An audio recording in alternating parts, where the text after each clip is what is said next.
আজকের দিনটা ছিল একটু অন্যরকম। ইতিহাস ও সাহিত্যের পাতায় যার নাম আজও অমলিন, সেই মাইকেল মধুসূদন দত্তের স্মৃতিবিজড়িত বাড়ির উদ্দেশ্যে আমাদের যাত্রা। রাস্তার দুপাশে দৃশ্য দেখতে দেখতে যখন এগিয়ে যাচ্ছিলাম, মনে হচ্ছিল কত বছর আগে এই পথ দিয়ে হয়তো কোনো এক সময় হেঁটে গেছেন বাংলা সাহিত্যের এই মহান কবি।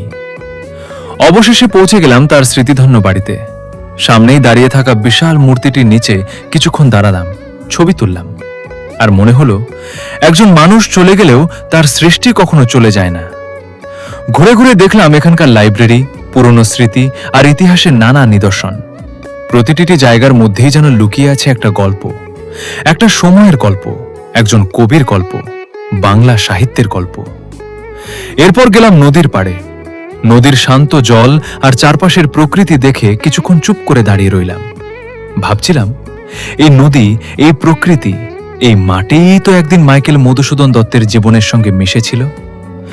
আজ আমরা শুধু একটা বাড়ি দেখতে আসিনি, এসেছিলাম ইতিহাসকে একটু কাছ থেকে অনুভব করতে, সাহিত্যের একজন কিংবদন্তিকে স্মরণ করতে।